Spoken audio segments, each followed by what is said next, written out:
Benvidas e benvidos! A semana pasada utilizábamos a amizade para poñervos a palabra rañicas, esa que tantas veces utilizou Xinchán. No exemplo que vos propuxemos, utilizábamos a palabra rañicas co significado de ser pouco amigo de gastar. Pero nesta palabra coinciden tamén os significados de ser de trato delicado e ser un pouco queixo. Isto explica que, a pesar do exemplo que vos propuxemos, recibiramos outras palabras con estes diferentes significados dos que vos falaremos máis adiante. A resposta que máis veces recibimos non foi unha palabra en sí, senón unha expresión.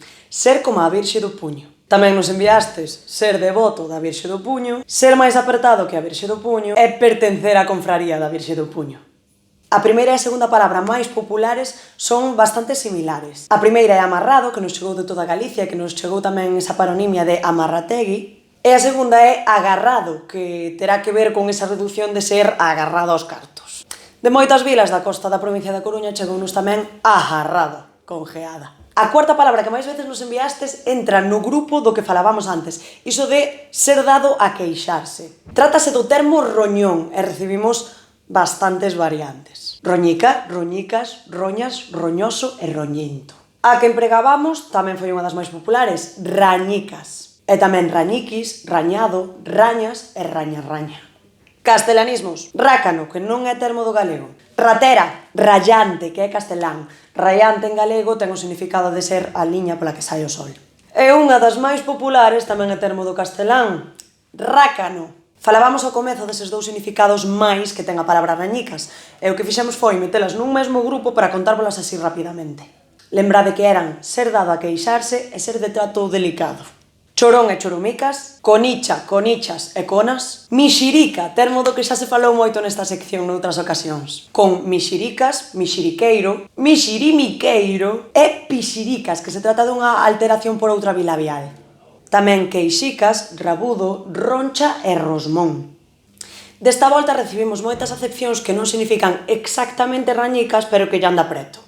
Aforrador, usureiro, avaro e avarento e morto de fame. Como sempre temos unhas cantas que non constan ou que son dubidosas. É o caso de alicates, que é unha dubidosa que non coñecemos. Apretado, que a Real Academia Galega recomenda apertado, pero aínda así tampouco recolle esta acepción. Bichicoma, que non consta, ao igual que garrepa, lagañoso, malazoso e tisañas.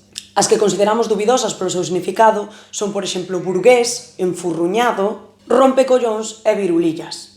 Recibimos tamén petuñas, que é un termo que non coñecemos, pero si existe petuñeiro e que significa precisamente ser pouco amigo de gastar.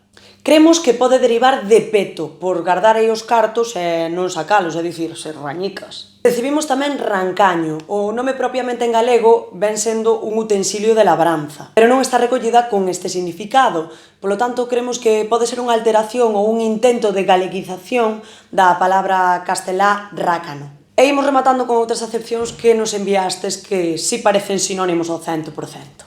Apañicas, de apañar, no sentido de xuntar cartos. E polo mesmo camiño, arrapañado, que ven sendo un híbrido entre apañar e repañar. Peseteiro, cotra, cutre, forricha e furrichas. Miserable e miserias. Rata e ratiña e ruín. E rematamos coas expresións, por suposto, as que máis recibimos foron todas as que teñen que ver con esa Virxe do Puño. Pero recibimos moitas outras expresións que teñen a palabra puño ou man no medio. É o caso de ter os puños pechados ou de ter as mans no peto. Tamén popular foi iso de non bota a man ao peto, pero nin que o maten. E tamén recibimos non solta gota. E con isto damos por rematada a análise da palabra rañicas. Grazas por responder e lembrade que mañá haberá unha nova palabra. Grazas. Chao.